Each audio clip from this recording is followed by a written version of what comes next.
दिन निकलते दर से निकल आते हैं, वो भी क्या लोग हैं जो घर से निकल आते हैं। यूं बेसबब दबाने की कोशिश ना कर हमें, हम वो सब्जे हैं जो पत्थर से निकल आते हैं।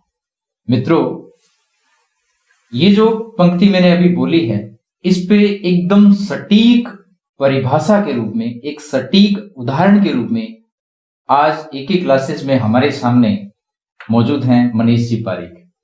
मनीष जी पारीक आज किसी परिचय के मोहताज नहीं है। मनीष जी आरपीएससी व्याख्याता भर्ती 2018 में हिंदी विषय से 8वीं रैंक प्राप्त करने वाले एक अजीम शख्सियत हमारे सामने मौजूद हैं। आज अपनी बातचीत में हम मनीष जी से रूबरू होने की कोशिश करेंगे, उनसे बात करने की कोशिश करेंगे।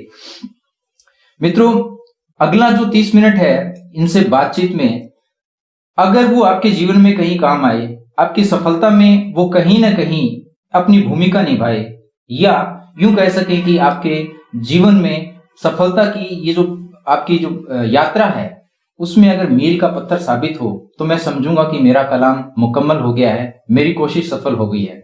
एक ही क्लासेस में आपका स्वागत है और आज हमारे मेहमान मनीष जी पारीक। मनीष जी, आपका बहुत बहुत स्वागत है एक ही क्लासेस में। बहुत बहुत धन्यवाद सर। मनीष जी, सबसे पहले तो आरपीएससी व्याख्याता भर्ती 2008 में हिंदी विषय से 8वीं रैंक प्राप्त करने पर आपको हार्दिक बधाई, बहुत बहुत धन्यवाद, साधुवाद और आपके उज्जवल भविष्य की शुभकामनाएं। मनीष जी, सबसे पहले आज हमारे सामीन को आप अपने बारे में कुछ बताइए, अपनी फैमिली बैकग्राउंड या पारिवारिक पृष्ठभूमि के बारे में कुछ बताइए। जी सर, मैं श्री गंगानगर जिले के एक छोटे से गांव मग्गेवाल ढाणी से बिलोंग करता हूं। जी। मेरे पिताजी श्री डूंगरराम जी शर्मा जो एक कृषक है, और माताजी श्रीमती विमला देवी जो एक गृहिणी है जी, और 3 बहनें हैं, 2 शादीशुदा है और एक अविवाहित है। जी जी। मनीष जी, आप थोड़ा मुझे ये भी बताइए कि क्या आप शादीशुदा हैं? जी सर, मैं शादीशुदा हूँ और मेरे एक प्यारी सी गुड़िया है। आप शादीशुदा जीवन में होते हुए भी आपने ये सफलता अर्जित की, इसमें बहुत सारे लोगों के मैं विचार सुनता हूँ, मैं बहुत सारे लोगों से मिला हूँ, तो उन्होंने भी ये बताया कि ये शादीशुदा होना भी अपने आप में एक हर्डल है, एक बाधा है, अड़चन है। तो क्या आपके जीवन में भी ऐसा कुछ आया? नहीं सर, मेरे जीवन में इसके विपरीत है, क्योंकि मेरी जो सफलता है उसमें मेरी पत्नी का बहुत योगदान है और उसने मेरे को हमेशा हौसला दिया है। अच्छा, मतलब आपके जीवन ये बिल्कुल उलट हो गया है। जी सर। मतलब वो ना आपकी बाधा बनी, बल्कि इवन आपके लिए वो एक अपॉर्चुनिटी, या यूं कह सकते हैं आपके लिए वो एक सपोर्ट लेके आई है। और जी सर, आपकी गुड़िया है तो वो आपके लिए एक लेडी लक साबित हुई है। बहुत अच्छी बात है मनीष जी, आप इस तरीके से सोचते हैं, आप इस तरीके से मतलब पॉजिटिव तरीके से आप इसको लेते हैं, ये भी एक बहुत अच्छी बात है। मनीष जी, आज हमारे सामीन को आप थोड़ा सा अपनी एजुकेशनल बैकग्राउंड के बारे में, जो आपकी शैक्षणिक पृष्ठभूमि है उसके बारे में थोड़ा सा बताइए। जी सर, मैंने मिडिल स्कूल की शिक्षा तो गांव के एक सरकारी स्कूल, जी, जो मग्गेवाल ढाणी मेरा गांव है, वहीं प्राप्त की। उसके बाद 9 से 12 उच्च माध्यमिक विद्यालय जैतसर में प्राप्त की। जी। उसके बाद बीए की जो है वो मेरा प्राइवेट हुआ है जैतसर के एक निजी कॉलेज माँ सरस्वती कॉलेज में। अच्छा, आपने जो बीए है वो एज ए प्राइवेट स्कॉलर की है? जी सर। रेगुलर आप कॉलेज नहीं गए हैं? नहीं सर। अच्छा, बीए में आपके सब्जेक्ट्स हैं वो क्या क्या है? जी, बीए में मेरे हिंदी, इतिहास और ज्योग्राफी। तो हिंदी के प्रति आपकी जो रुचि है वो पहले से ही है? जी सर। हिंदी की 12वीं में भी आपके पास हिंदी ही? जी सर, 12वीं में हिंदी थी और 12वीं क्लास 11वीं और 12वीं में एक जैतसर के सरकारी विद्यालय में एक लेक्चरर थे हमारे श्री श्रवणलाल जी बेरवा जी। उनकी हिंदी पढ़ाने की शैली और उनकी भाषा शैली, जैसे उनका वक्तव्य है, से मैं बहुत ही प्रभावित हुआ जी। और उनके नक्शे कदम पे चलने का तभी से प्रयास करता, तभी से मेरे जीवन में हिंदी सबसे महत्वपूर्ण रही है। जी जी। तो आपकी बैचलर्स के बारे में आपने बताया, उसके बाद की पढ़ाई के बारे में कुछ और बताएंगे? जी सर, बैचलर के दौरान मैंने प्राइवेट किया, तो उस दौरान मैं आर्थिक स्थिति वगैरह तो ठीक नहीं थी, तो साथ में कुछ काम भी करता था। आर्थिक कारक भी बहुत महत्वपूर्ण होते हैं। वो के गांव में सब्जी वगैरह बेचना। अच्छा, आपने जी गांव सर, में सब्जी भी बेची है? जी सर। अच्छा, मतलब और इस दौरान मतलब जो आपने मास्टर्स अपना जो किया है, यानी जो आपकी एमए की डिग्री है, तो उस दौरान या उसमें आपकी पढ़ाई में आने वाली समस्याएं या फिर उसके बारे में स्टूडेंट्स को हमें कुछ बताइए। जी सर, ये सबसे बड़ी तो प्रॉब्लम मेरे आर्थिक स्थिति की रहती थी जी। तो मास्टर के दौरान भी मैंने क्या कि जैत सर हमारे मंडी लगती है तो वहाँ मैंने दूध का काम किया, गांव से दूध इकट्ठा करता और जैत सर बेचता, साथ में प्राइवेट एमए भी किया और इस दौरान थोड़ी बहुत तैयारी करता रहता। जी जी जी सर। तो देखिए मनीष जी, एक बात तो ये है कि कहीं ना कहीं अगर हम देखें तो हर एक व्यक्ति अपने आप में, चाहे वो किसी भी परीक्षा में सफल हुआ है तो उसकी सफलता की एक कहानी लिखी जा सकती है और हर एक की कहानी अपने आप में यूनिक है। बिल्कुल है, क्योंकि हम परिवेश की मार हम पे है, सिस्टम की मार हम पे है। बिल्कुल, ये तो बिल्कुल बात सही है, लेकिन इन बाधाओं को भी पार करके और आपने, अच्छा यहाँ पे एक और बहुत बड़ी बात मुझे अभी पता चली आपसे कि आप यूजीसी स्कॉलर भी हैं, आप पीएचडी कर रहे हैं। जी सर, राजस्थान विश्वविद्यालय जयपुर से पीएचडी कर रहा हूँ। अच्छा, बहुत बढ़िया बात है और इसके लिए भी आपको साधुवाद, धन्यवाद। तो मनीष जी, बातचीत को आगे बढ़ाते हुए मैं एक चीज और आपसे पूछना चाहूंगा कि आप अपनी जो सफलता है उसका श्रेय किसे देना चाहेंगे? जी सर, मेरी सफलता का श्रेय तो बहुत से लोग हैं जिनको है, लेकिन विशेष रूप से मेरे माता पिता जी और मेरे गुरुजन अवतार जी धालीवाल, मोतीलाल जी पंवार जी और श्री पवन जी सारस्वत सर, जी जी, इनको विशेष रूप से श्रेय है और इनके आशीर्वाद एवं मार्गदर्शन से आज मैं इस पद पे हूँ। तो देखिए, मैं आपसे आपकी जो सफलता के बीच में आई जो भी बाधाएं हैं, जो हर्डल्स हैं, मैं उनके बारे में बात करना चाहूंगा, लेकिन उससे पहले मैं एक और छोटा सा सवाल करना चाहूंगा। आपके जीवन में हर एक व्यक्ति के जीवन में एक ऐसा मोड़ आता है जहां से उसकी लाइफस्टाइल बिल्कुल चेंज हो जाती है, बिल्कुल बदल जाती है। तो वो कौन सा एक ऐसा मोड़ आपके जीवन में, या कौन सी एक ऐसी घटना है जिसको आप ये कह सकते हो कि आपके जीवन का बिल्कुल मोड़, उसने आपके जीवन को बिल्कुल परिवर्तित करके रख दिया है? थोड़ा इसके बारे में आप ये हमें थोड़ी सी चर्चा में बताइए। जी सर, मैं जब दूध बेचता था जी तो मेरी एमए और बीएड हो चुकी थी। आपने दूध भी बेचा है? जी सर। आपने सब्जियां भी बेची है? जी सर। और आप ग्रामीण पृष्ठभूमि है तो आपने खेती भी की है? बिल्कुल। बहुत बढ़िया है, बहुत बढ़िया है। तो अच्छा, एक चीज हो रहा है, मुझे अभी ये भी पता चला कि आप अभी इस समय में आप द्वितीय श्रेणी जो है अध्यापक हैं। जी सर। और प्राधान्याध्यापक के मतलब चार्ज के तौर पे आप काम कर रहे हैं। थोड़ा सा वहाँ पे एक बार बता दें मुझे कि आप कहाँ पे पोस्टिंग है? जी, राजकीय उच्च प्राथमिक विद्यालय बाटवाला, ब्लॉक सरदार शहर, जिला चूरू। जिला चूरू में? ठीक है, जिला चूरू में आप पदस्थापन है। और हाँ, तो अभी आप वो उस घटना के बारे में चर्चा कर रहे थे। जी सर, दूध बेचने के दौरान सर एक मेरे साथी जो दूध बेचते थे श्री सुंदरराम जी, वो एक दिन मेरे पास आए और जैसे मिलना जुलना तो होता ही रहता था। हाँ, तो उस दिन उन्होंने बोला कि मनीष, आप इतने पढ़े लिखे हो, एमए किया है, बीएड किया है, तो ये काम तो आप जब 10वीं किया तभी कर सकते थे। हाँ, आपको इतना तो इतने लेट क्यों हो गए आप? हाँ, या तो आप तैयारी करो। बहुत अच्छी बात। तो उसको भी पता था कि आर्थिक स्थिति ठीक नहीं है, लेकिन उसने बोला भी सब ऐसा ही चलता रहेगा और आप काम करो, तैयारी स्टार्ट करो। तो उस दौरान फिर क्या कि मैंने जैत सर के एक कोचिंग है वहाँ पे, अभ्यास क्लासेस, जैत सर अभ्यास क्लासेस जी। तो वहाँ क्या कि मैंने दिसंबर 2017 में ज्वाइन किया और 18 में रीट की वैकेंसी थी, अपने 7 फरवरी 2018 शायद हुई, पूरी एग्जैक्ट तारीख मेरे को याद नहीं। हाँ, तो लगभग 1-1.5 महीना वहाँ मैंने, जैसे दोपहर 3 बजे से 5 बजे तक वहाँ 2 क्लास होती, उसके बाद 5 बजे से मैं दूध लेने वापस निकल जाता। अच्छा, पहले आप पढ़ते? हाँ, और उसके बाद में आप दूध, और शाम को जैसे 10 या 11 बजे तक दूध बांटते, फ्री होके फिर 2 घंटे शाम को पढ़ते, फिर पढ़ते। हाँ, 2-3 घंटे, जैसे 4-5 घंटे मेरे को टाइम मिलता।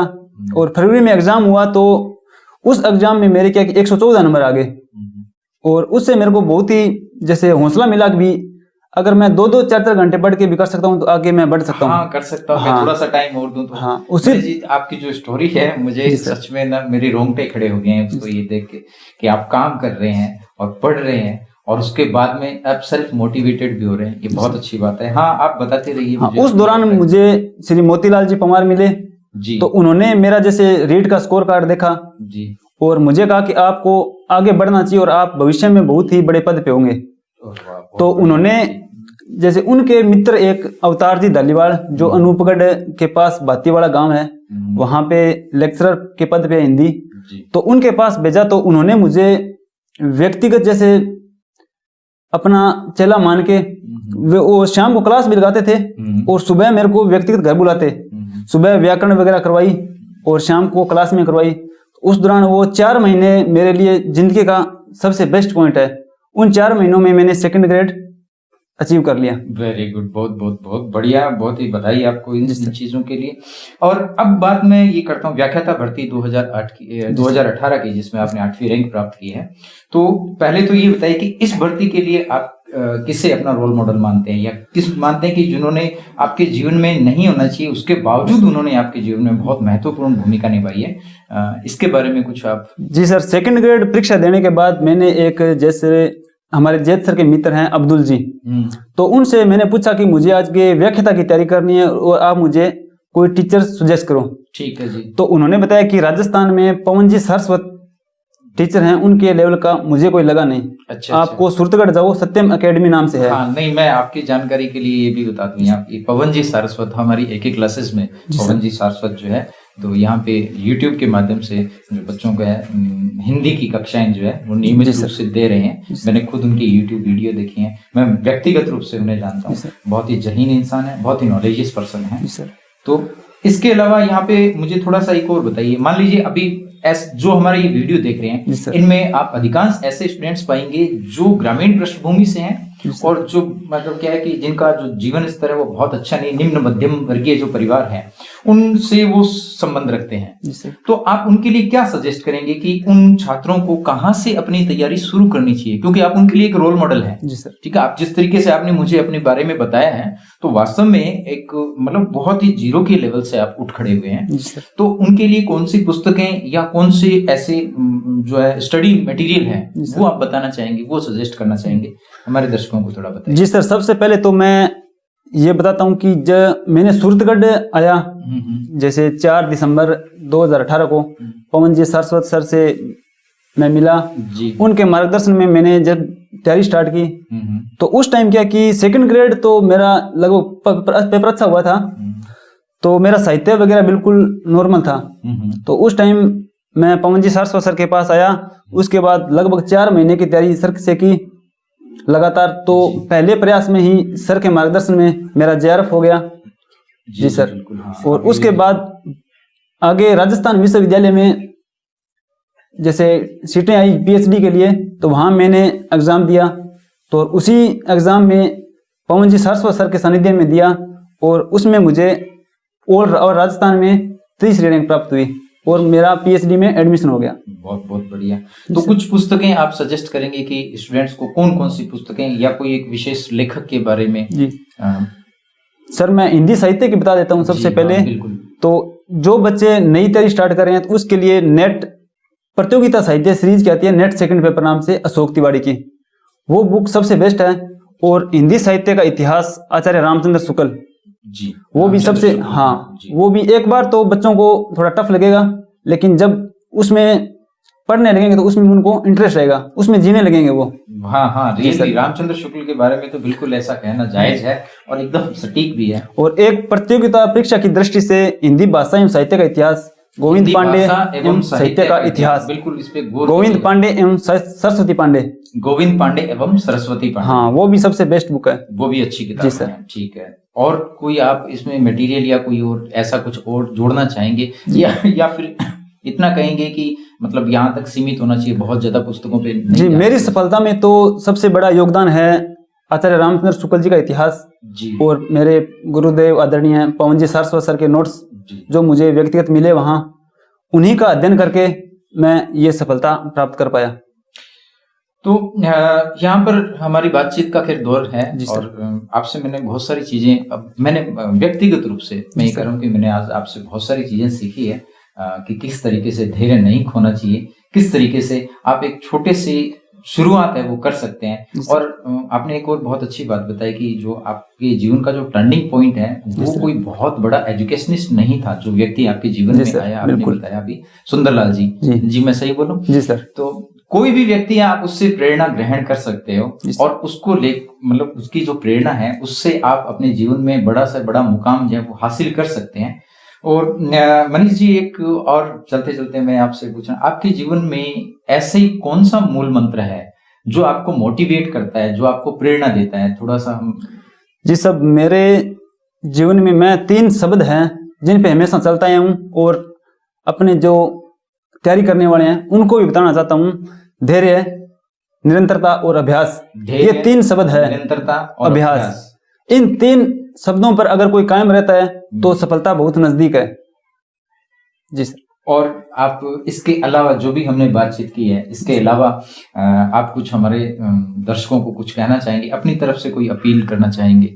जी सर, 2 पंक्तियां बोलनी चाहूंगा। हाँ जरूर, बिल्कुल, स्वागत है। उम्र थका नहीं सकती, ठोकरें गिरा नहीं सकती, अगर जुनून है जीत का, परिस्थितियां कभी हरा नहीं सकती। परिस्थितियां हरा नहीं सकती। बहुत बढ़िया, बहुत बढ़िया। तो मित्रों, एक ही क्लासेस में हम इस तरीके की चर्चा, इस तरीके की बातचीत हम और भी आपके सामने लाते रहेंगे। आपके सुझाव हैं, आपकी शिकायतें हैं, या आपके जो भी प्रश्न हो वो निसंकोच आप बिल्कुल हमें लिख करके भेजिए, कमेंट्स कीजिए। हमारा जो ये जो बातचीत का ये दौर है ये चलता रहेगा। और आज के लिए इतना ही, आपसे विदा लेते हैं। धन्यवाद।